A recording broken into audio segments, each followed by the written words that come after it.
our company, like our mission is to make digital ownership universal. And like what it's like a grand lofty statement, but there's some intentionality behind it. Like there's no word NFTs in our mission statement, right? It's more about digital ownership and it can be manifest in different ways.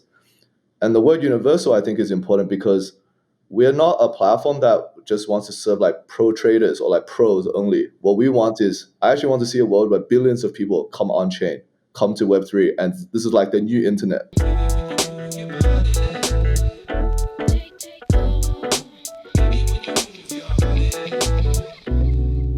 Season 3 of the NFT Now podcast. We are so back. Like, we never left, bro. You know what I mean? A little bit longer hair, a little scruffier beard.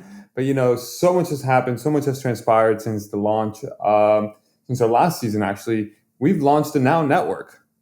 And the Now Network is our exclusive access to all things Web3 content, our home to Now Pass members, where you can actually earn points as you consume, share, and publish your ideas and thoughts into it. It's our way of bringing a new business model to media, where we share in the value that we're creating with our community members and our community at large. So if you haven't had a moment to check it out, go to now.network, pick up a Now Pass. That'll open up the gates and begin earning your experience points and start experiencing Web3 like you've never have before.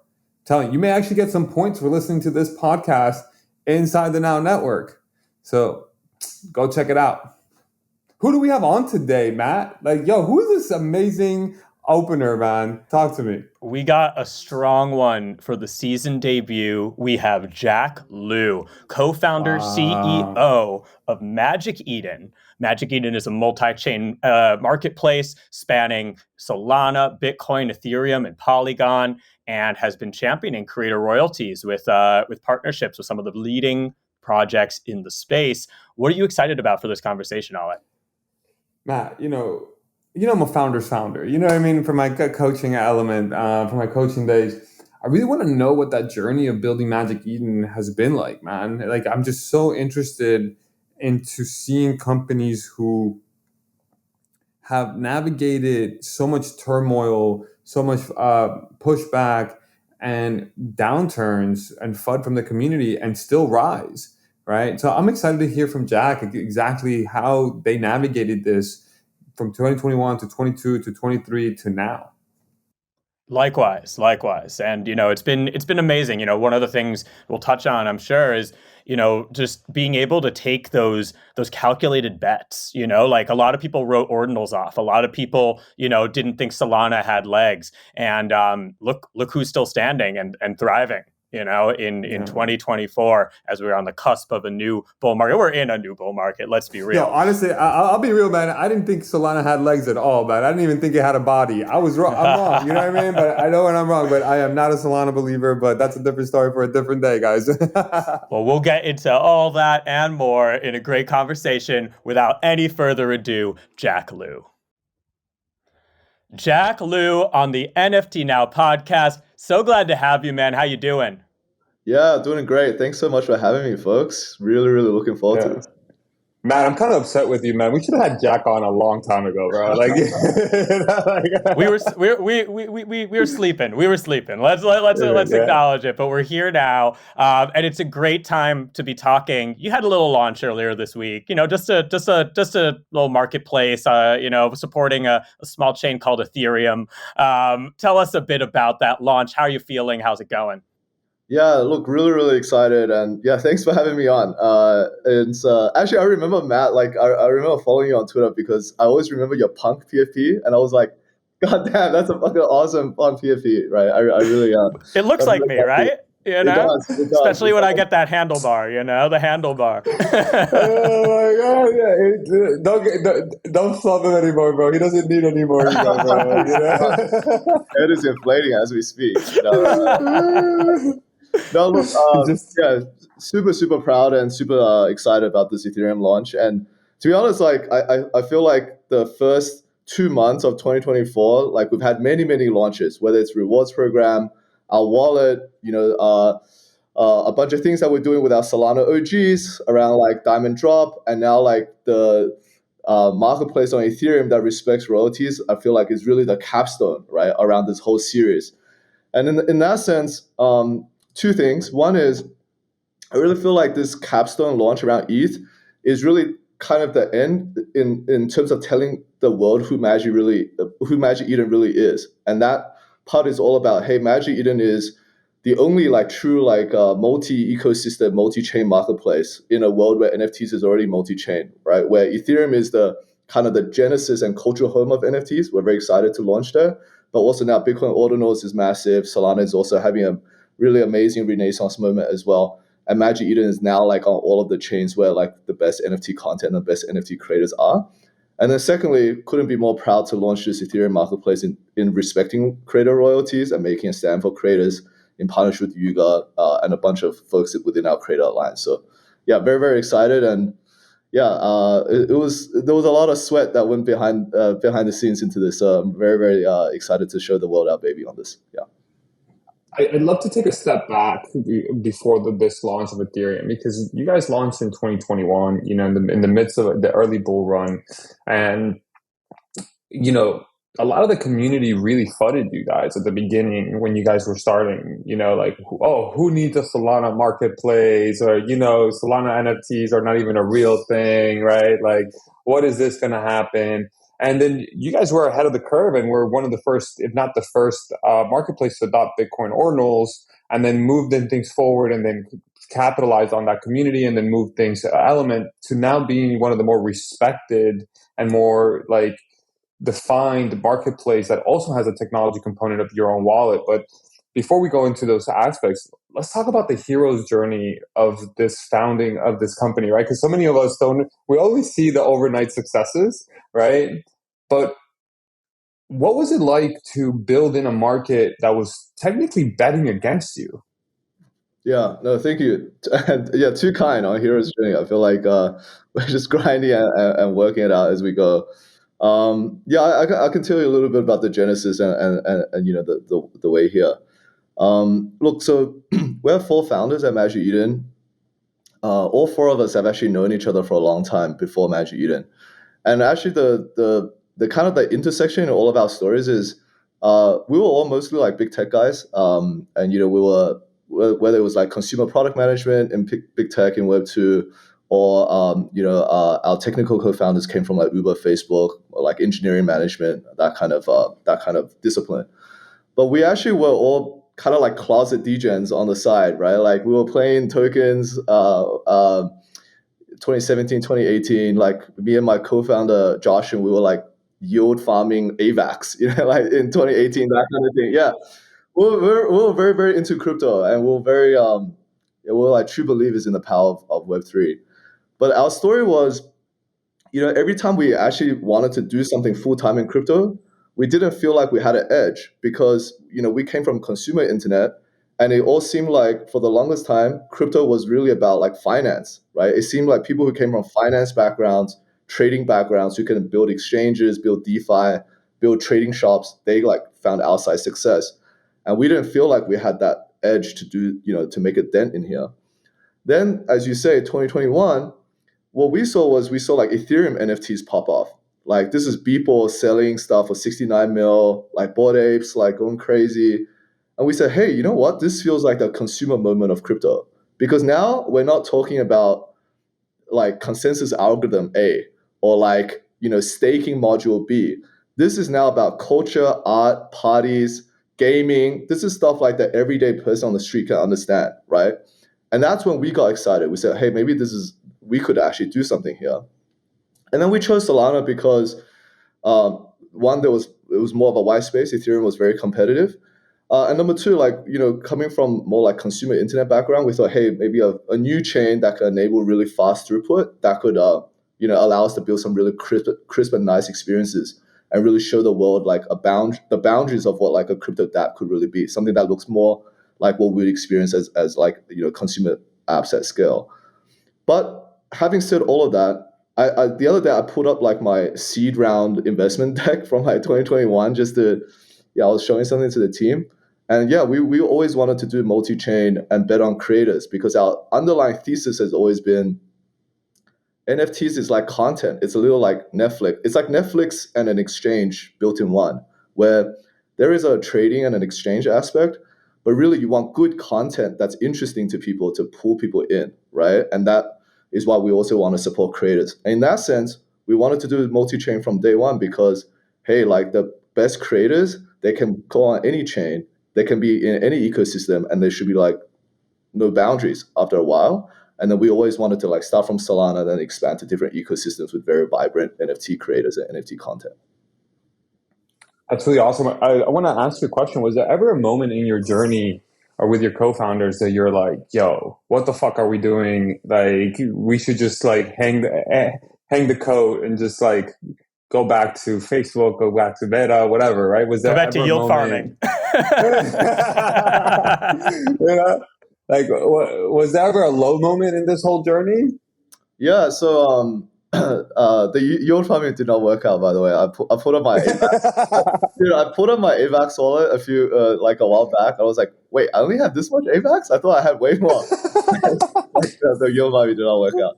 No, I think for us we had like no shortage of challenges. Happy to be real about it. But we never very thankful that we never had this moment of like throwing in the towel, right? And well, we had this. We actually had two thoughts there, which is very early on when we started this company, we all shared this stat with everyone, like the four founders. We said, the number one reason why startups fail is the co-founders hate each other. Like that's actually the number one reason. Co-founders break up and then the company fails. So then we said, hey, what we should do is really make sure we're aligned, like spiritually aligned. How we, not just what we want to achieve out of Magic Eden, but who we are as people and what we believe, right? And we had this saying that then became like somewhat of a cultural value inside the company, which is your problem is my problem, and one day my problem will be yours.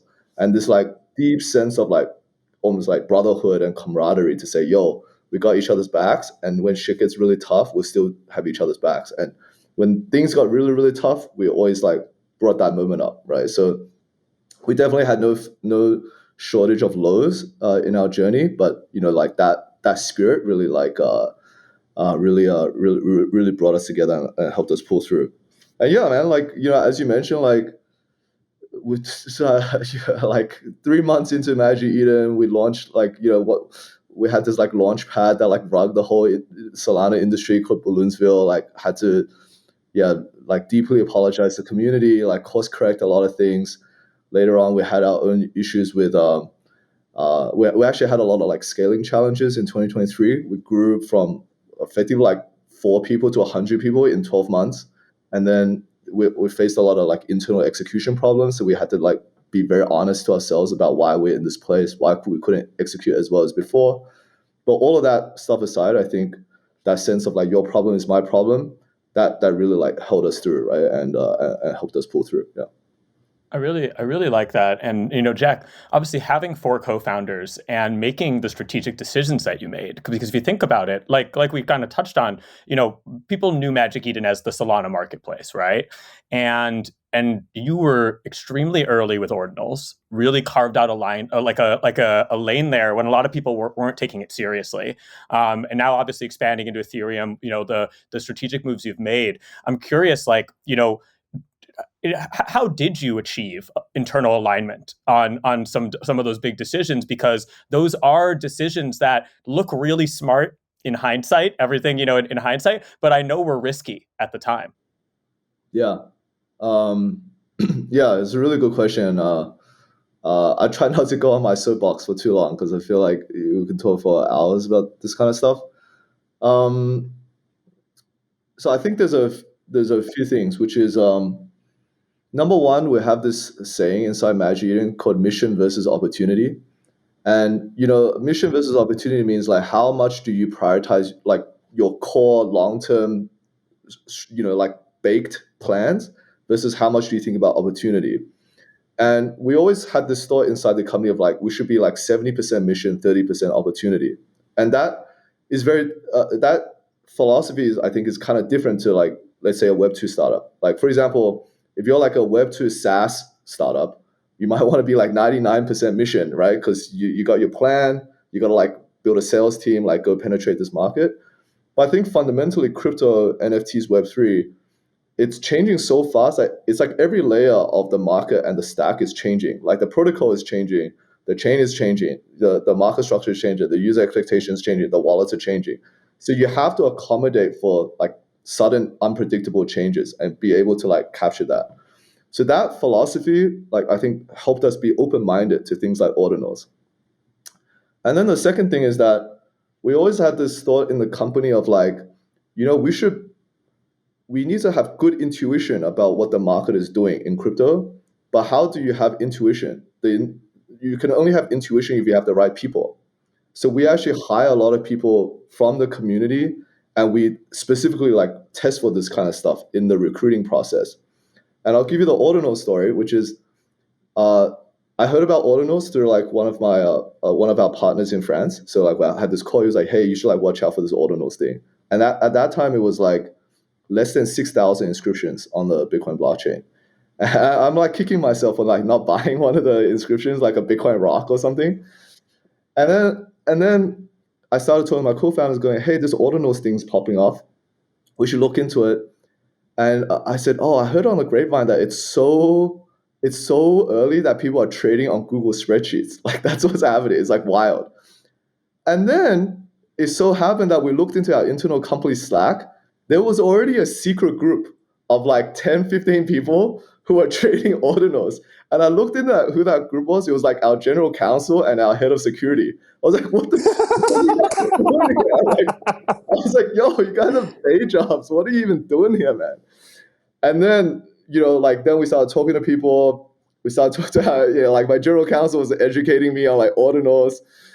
And then that like helped us build like intuition throughout the organization to say, hey, this could be something real, right? That it wasn't like a strategic PowerPoint exercise. It's more like you have to have this blood and have this DNA inside the company to be willing to do that.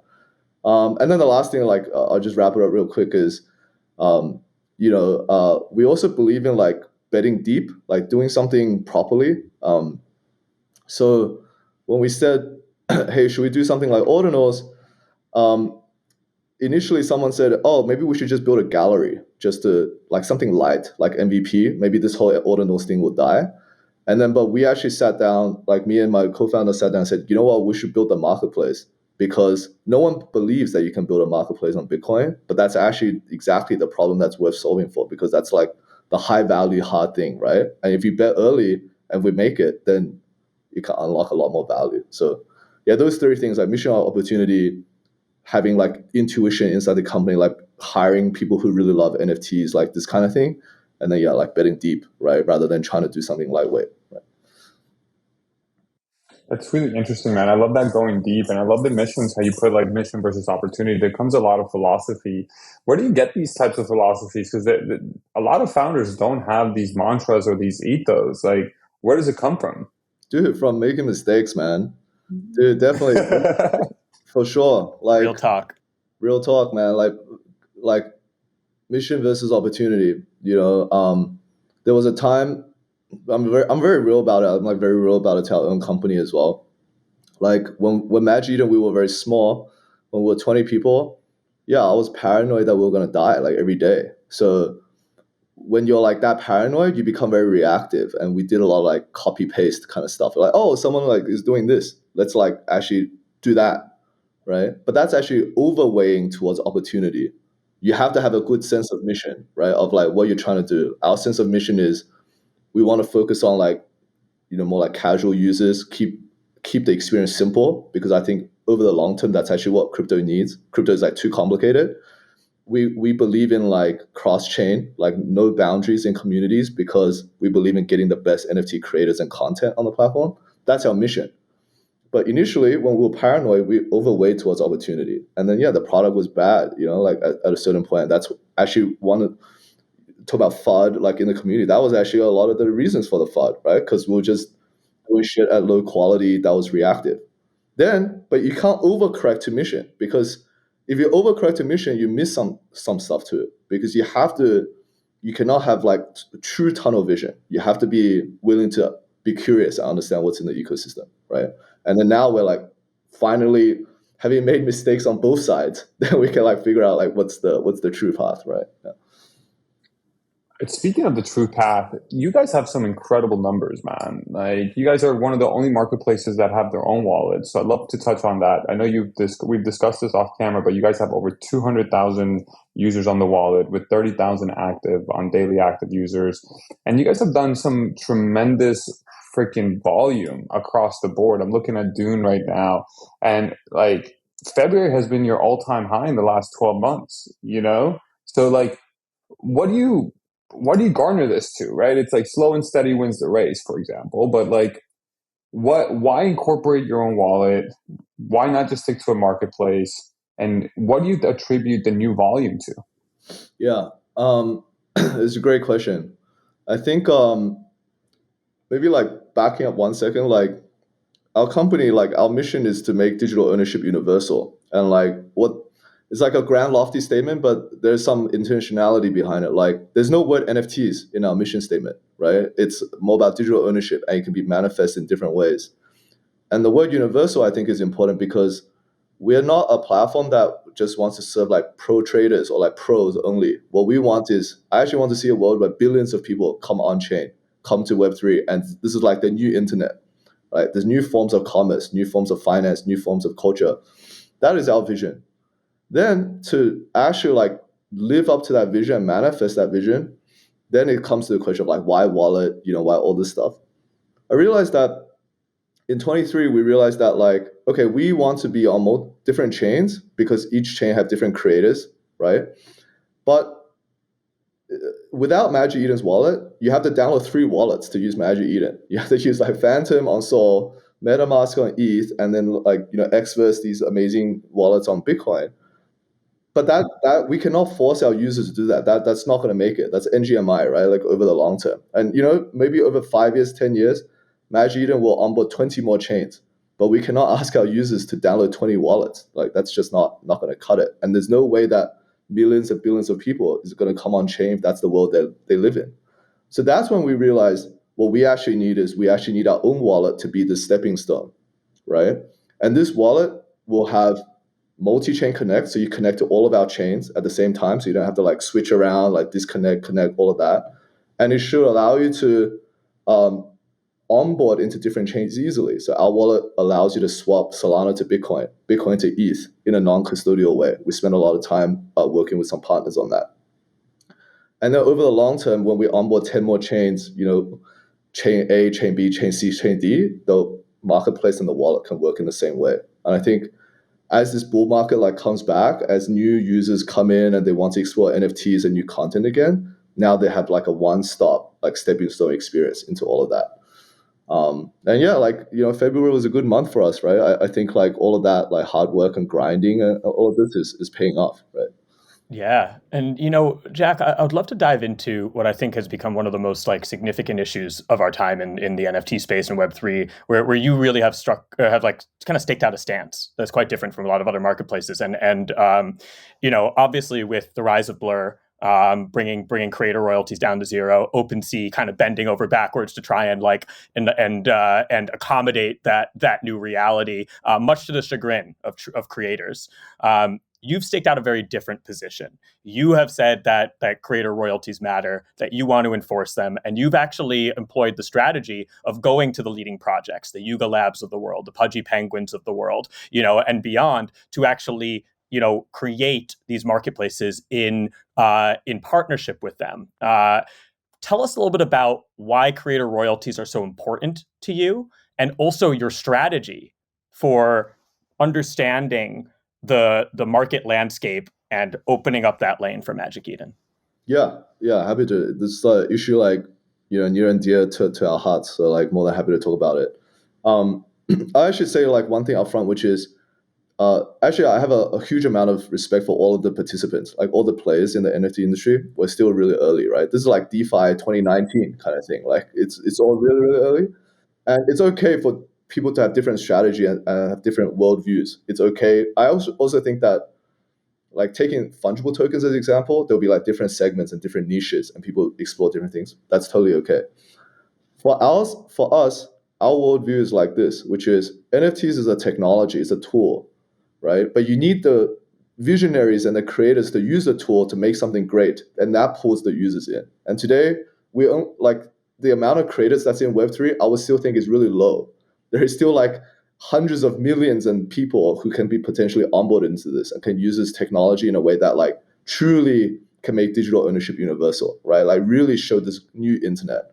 So that is always our worldview of the growth loop, which is Web3 as an industry needs to provide something unique to creators that make them care about Web3.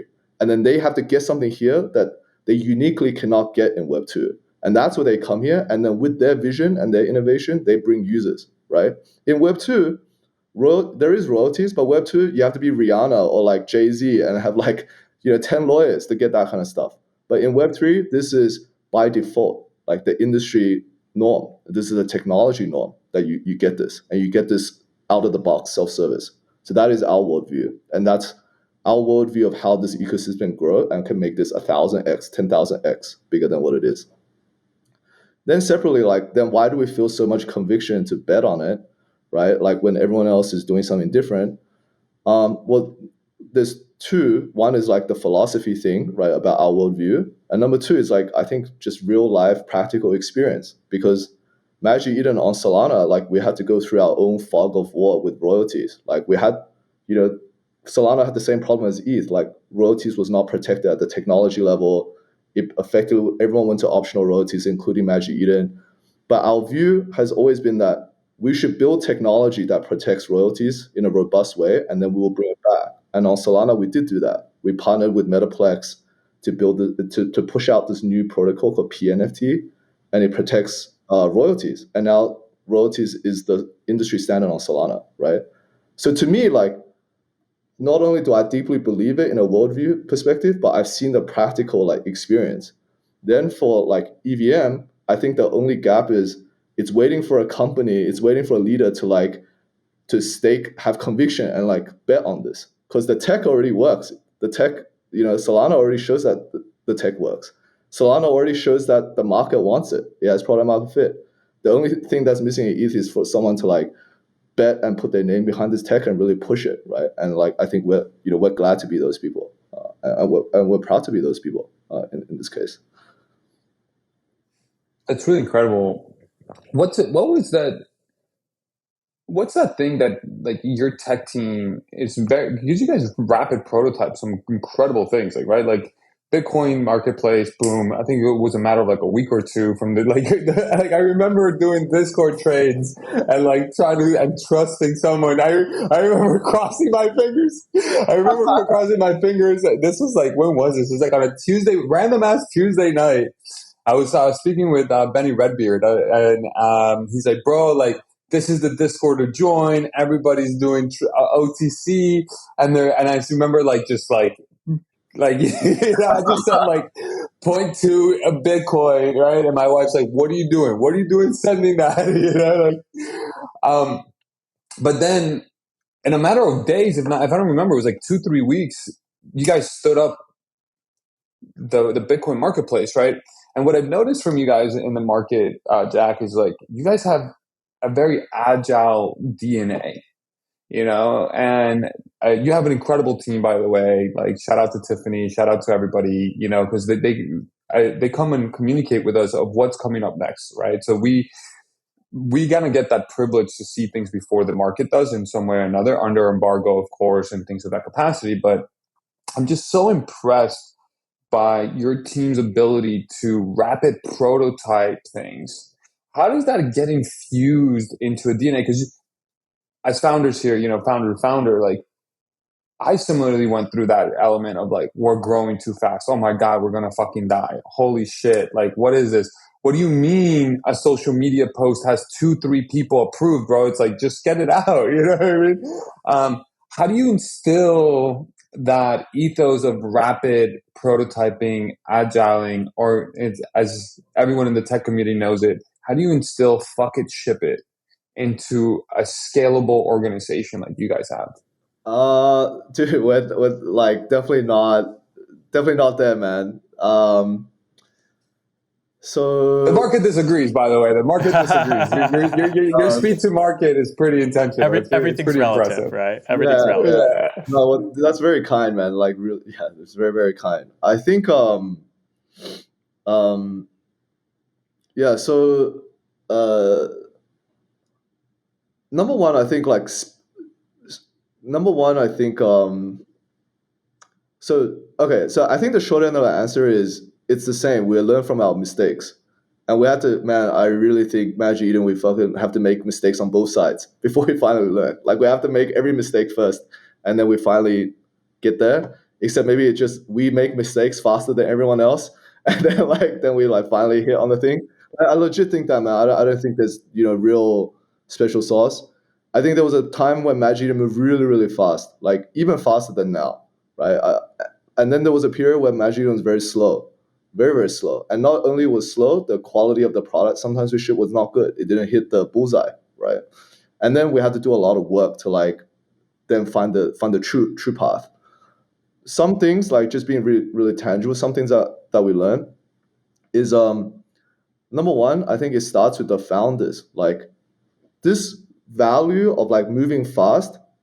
It has to or these ethos, man, it doesn't come from like a PowerPoint deck, like from an ivory tower. It just comes from people. It is what, and you have to believe in that. And if the founders or the leaders of the company believes in it, then it will get done. But you have to have conviction in your own heart. And there was a time when, like for example, there was a time when I thought, okay, now maybe we're shipping too fast, and now we have to like build things to scale and like like be more methodical because shipping too fast also had costs, and we overcorrected. But when we overcorrected, we realized that was didn't get the outcome we want, but that was also not who we are in our hearts, and we were not. It's like dissonance, it's like identity dissonance. You're trying to be someone that you're not. So then, you know, being like tactical about it is I think you have to be true to who you are and just pick a lane. We Magic Eden, we're like very fast kind of people, and we like shipping product this way, and we don't apologize for it. And this is the culture of the company, and it stems from the founders, then to our executive team, then to the working team, and that's how. If you want to join Magic Eden, you kind of like have to sign up for it. I don't think that's the only way to succeed, by the way, because if you look at like Apple, Airbnb, those are very methodical companies. They don't win through speed. I think they win nevertheless. But Magic Eden, we win through this, right? Then the second thing is I actually my co-founder says this, which is like amazing. It's like there's no silver bullets, there's only lead bullets, which basically means like there's no fucking one amazing answer. You just have to grind very small things down every day. So for example, to move faster, I actually love this about Sid, my co-founder, is like to move faster, we realized when we hit 100 people, um, all these ideas were in Slack, and it's very hard to grok what's going on and follow up and chase down the loose ends. So then our CTO, who has a billion things to do, he like rolled out Notion and like a specific system to use Notion to like track like it was like an end-to-end system. It's like here's how you write a product suggestion, here's who should like reply to it, here's like the decision making like little template, and then here's how it gets put into like a task tracking board. And then he ran the training, and he was like very militant about it. And then he started like he made this shame emoji inside our Slack to say, "Hey, you're not using it the right way." Shame emoji, and he made it fun and So kind not. of like the bell, right? Like shame bell, like the shame Yes, bell. yes, yes, Yeah. exactly. Yeah. Because it's an And emoji, it's like it's a little friendlier. It's like it's like it's got the right balance. exactly. So it was like it was still fun, lighthearted, and it didn't feel like authoritarian, but people got the message. But this is our CTO who had to manage like 10 different projects, and he would go in there and like be like, oh, you know what, we should add an emoji here, and you know what, here's how like the Asana board should be tracked, and and you would think that for someone like him, it's almost like it's above him, it's beneath him to do something like this. But no, there is no silver bullets, only lead bullets, and only we care about velocity and like streamlining things enough to like go do this. And this is one of 50 things that we did. Like then we have to like every small thing you have to chip away at it, and then you start moving faster. And dude, there was a time when we didn't have this. It was a fucking mess. It was chaos, and it was slow, right? Makes a lot of I can sense. imagine it. Makes a lot of sense. And I'd love to hear that. That's fascinating. And I'd love to hear this culture of shipping fast, this mission versus opportunity like mindset. There's so many factors that play in Web3. You have investors who probably have an idea of what they want you to be, or what the right move is, in this climate, may not match with the things that you see in the marketplace. You've got your users who are very vocal, especially in the ecosystem that you started in with Solana. Like, that's degen culture, right? Like, they don't hold back, right? You know exactly where you stand with them. So you have all of these forces, and you have your employees. You have all of these forces pulling you in different directions, all like that. What do you think have been some of like the biggest lessons and also like turning points in terms of like navigating all of those different interests and staying true to getting where you are? Yeah. It's a great question.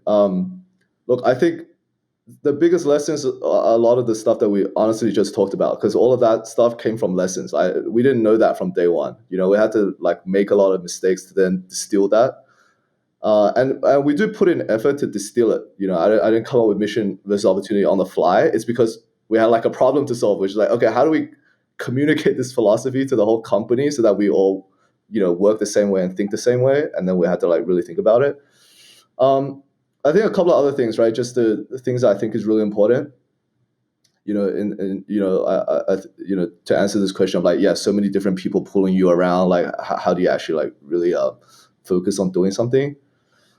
I think number one, you have to focus on yourself.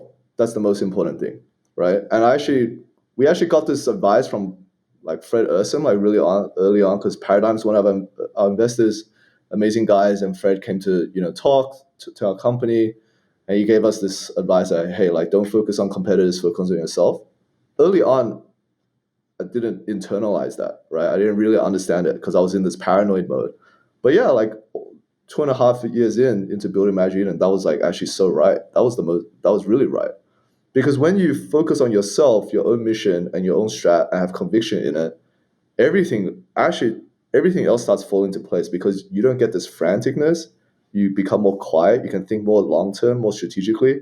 And execution is better too, because execution is way more predictable. There's no like much less thrashiness or like pivots, right? Like this kind of thing. But it takes a lot to have that mindset, to really like internalize that mindset. And then once you've internalized the mindset, it takes a lot of thinking to think about what is the true strategy that's going to help and win. So I think that's one, like focusing on yourself, and don't like think less about like what's happening. And that's very anti-crypto, by the way. I think crypto is the characteristic of crypto is like, wow, crypto Twitter has this like new meta of the month, and you have to like catch that, right? I'm actually like quite biased against that now.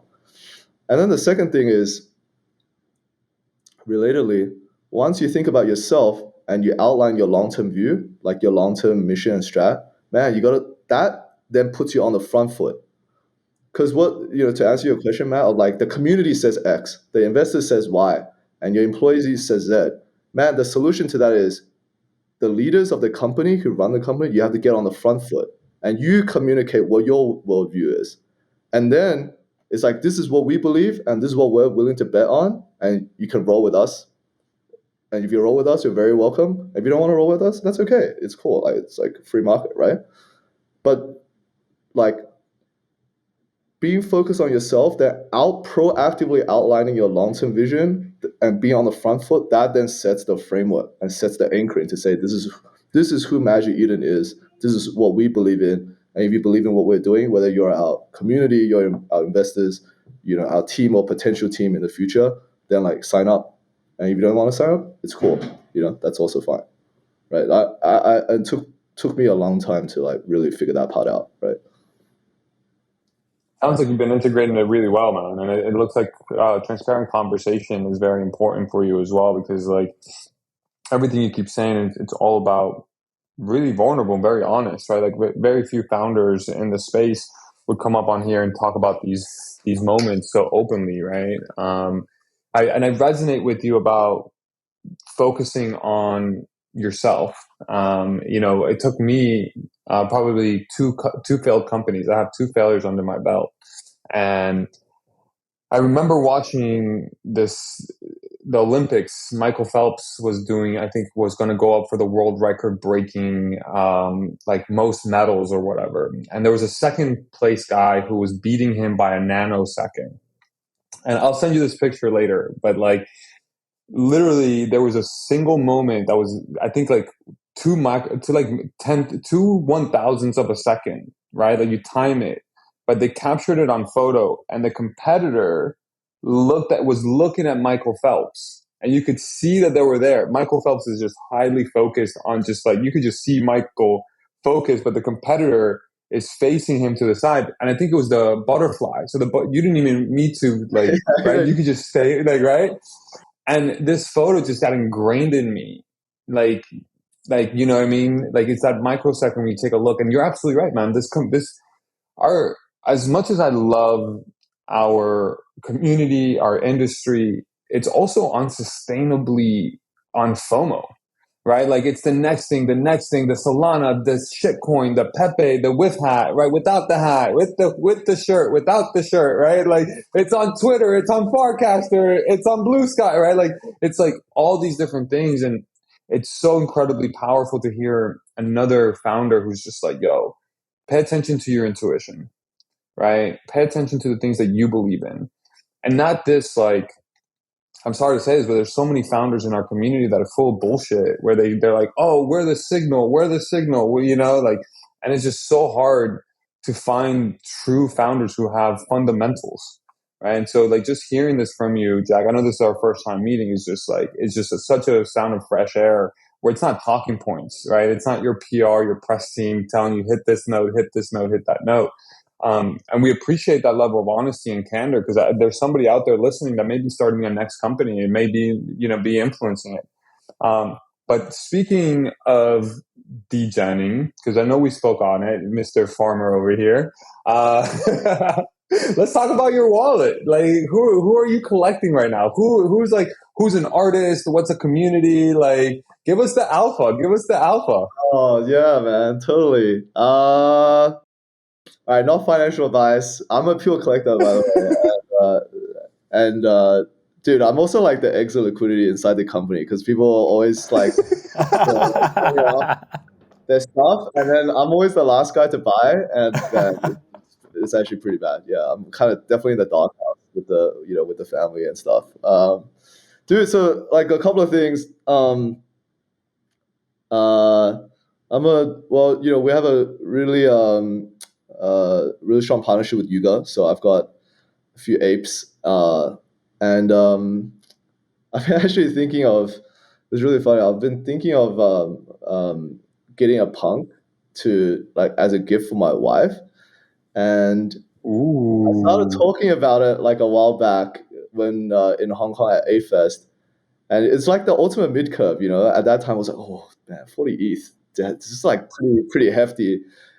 And then just like after 3 months, it's like 65 ETH floor or something. I'm like, why does this happen to me all the time? Just like, anyway, so that's one. I mean, I'm also a big fan of art as well. So like, Thank You X, creator that we work with a lot. Also Pixel Lord, like a multi-chain creator, but had a few calls with him. Really like his pieces. So yeah, really into that. And then, man, I'm like kind of I don't have as many ordinals as I would like. And this is really funny because so I actually want to collect more ordinals.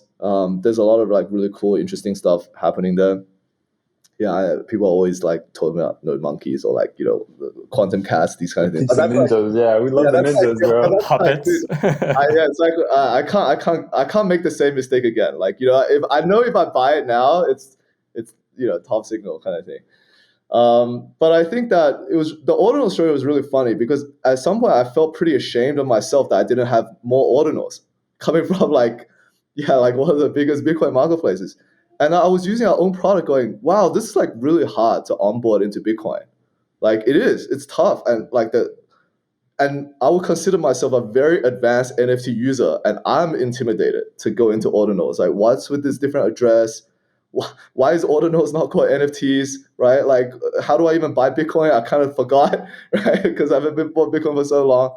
And that's like a lot of the driving force for us to like build a wallet, have like non-custodial swaps to make onboarding across these different chains much easier, right? So anyway, we'd like to pick up more ordinals, I think is the short end of the story. But is there an artist that's not established or hasn't broken through the mainstream adoption of our community, right? I know you mentioned ThankYouX because he's an OG, he's a dear friend of ours as well. But like, is there one of those artists that you're like, yo, I was shopping around, I was degenning at 2 a.m. and I came across this and I just had to have it. Is there anyone out there that you kind of want to give a shout out that could like help elevate their profile? Yeah, man, I can't I actually can't remember the name. Let me oh man, I feel really bad. It's happens to the best. Happens to the best. Yeah. The name starts with W something. It's actually you can send us like a little like selfie video. What do you think? We'll splice it in. I think he's actually a Southeast Asian artist. Starts with W.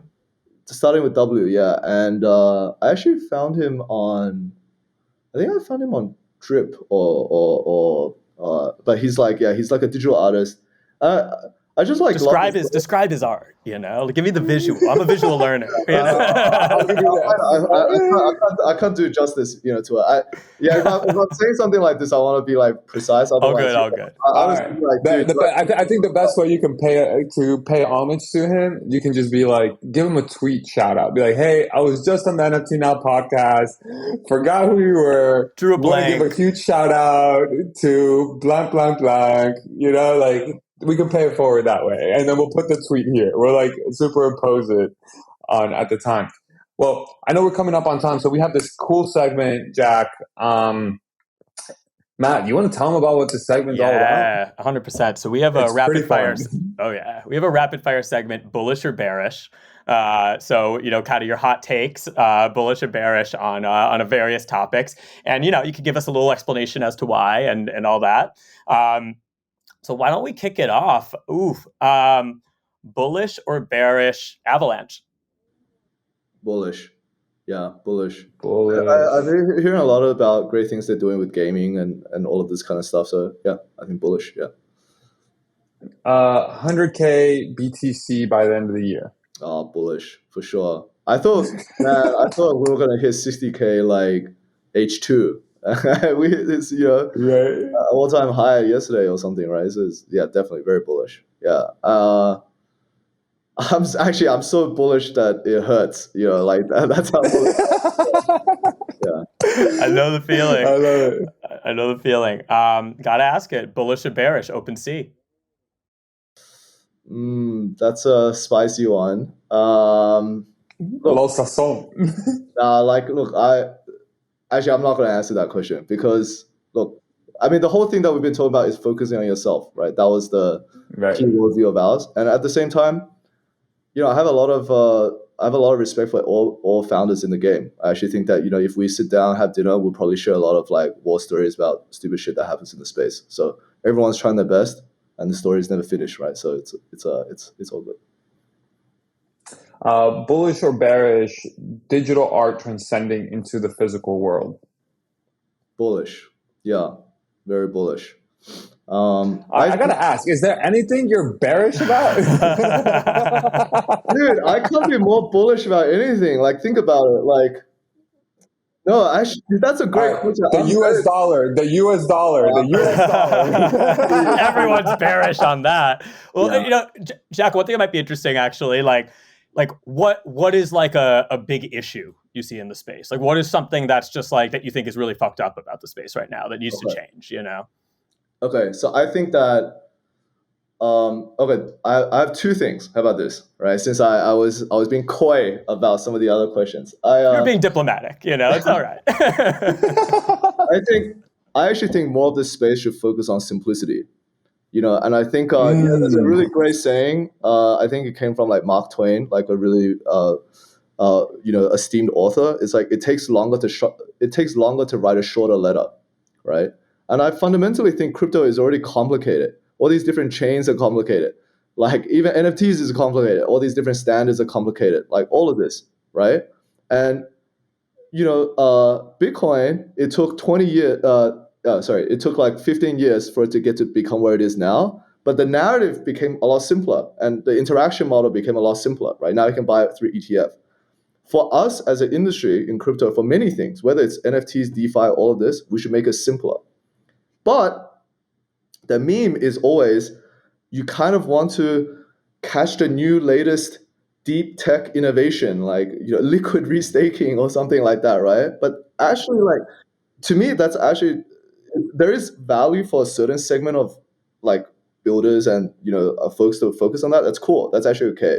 But if we want to really like onboard the masses, billions of people, not millions, billions of people, we should focus on simplicity, right? Like, why is iPhone so beautiful? Like, and it's why did it have product market fit so on? Man, they must have spent years fitting this like such a powerful device into something very simple, and I think that's what we need in crypto. But to the point of we were talking about before, like crypto has such a frantic, flavor of the month mentality. It's hard to think like investing and making something simple and really having the patience to make something simple. So yeah, I think that piece.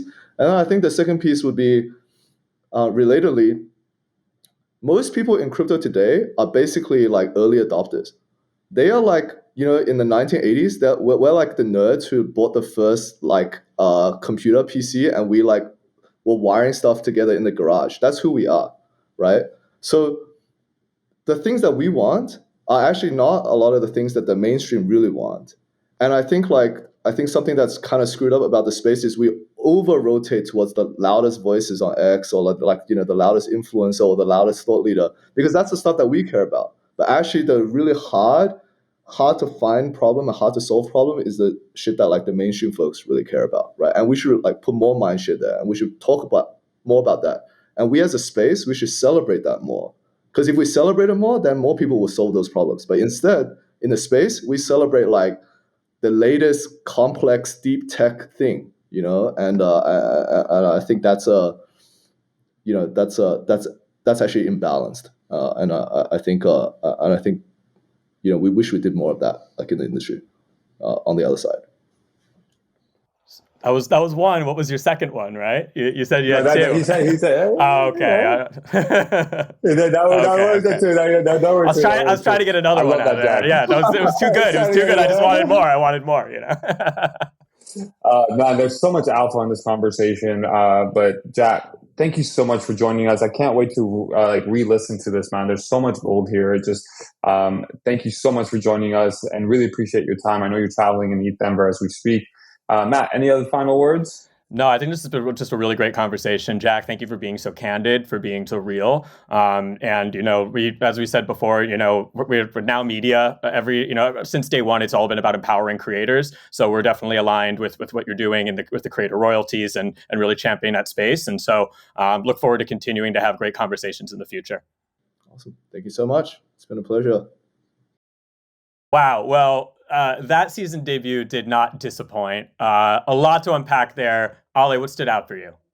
Well, first and foremost, I was taking notes for the first time. I was like, I saw you like scribbling away there because you're a handwritten guy. That's how you roll. I'm a handwritten guy. Yeah. So I'm always like trying to integrate what I'm learning on these lessons. And man, like one thing that really got a takeaway was like the vulnerability and candidness of Jack to speak to the mistakes that they've made. Right. I think I'm currently reading this book called Extreme Ownership by Jocko Wilkins, and he goes into this element of like taking extreme ownership about everything that you do, right? And Jack just exemplified that through and through in our conversation, man. I love the little ethos. I love the one-liners. I really love the mission versus opportunity. No silver bullets, only lead bullets. Like, these little like things go a long way, right? Like these monograms or these little sayings or these phrases go a long way when you're especially in the deep market.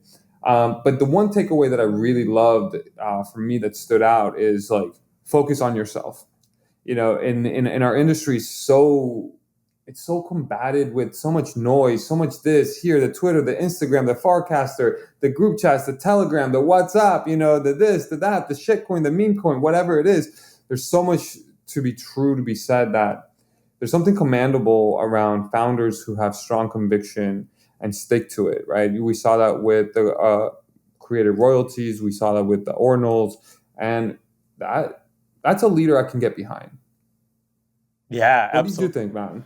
Absolutely. Yeah, absolutely. I thought I was actually really pleasantly surprised by how candid he was, how unscripted he was, how willing he was to really dive into the real talk and talk about some of the challenges and talk about some of the elements you don't see on the polished exterior, right? And so I loved his framing of mission versus opportunity. That really resonated for me as a founder as well. Definitely something that you have to navigate, especially in this space, which can be full of so many distractions and shiny objects and things that seem like great opportunities, but are they really driving forward your overarching mission? And I love the fact that he's a degen too. You know what I mean? It comes through. Bro. It comes through because I remember, I'll never forget when Magic Eden was kind of taking that turn. All of a sudden, I don't know who their social media intern is, but they need a promotion because they were in my replies, they were in NFT Now's replies, and they weren't doing it in I have to engage to engage. Right, they were pithy, smart memes, things like that. And it like you said, it comes from the top, right? And so creating that culture, it shines through. So. Man, I was just taken away by your feedback that my scrunchie just broke. So. The power of memes. The power of memes. I absolutely love it. Well, guys, thank you so much for listening on this episode. This is the season starter of season 3. We have some incredible guests coming up. If you have a moment, please give us 5 stars on wherever you listen to this platform. It goes a long way, believe me. And if you want to write a comment or two, write it down. DM me, screenshot it, and DM me, and I'll promise to send you a special gift. But without further ado, Matt, take it away. There it is. Thank you so much for tuning in, and we will catch you again on season 3 of the NFT Now podcast.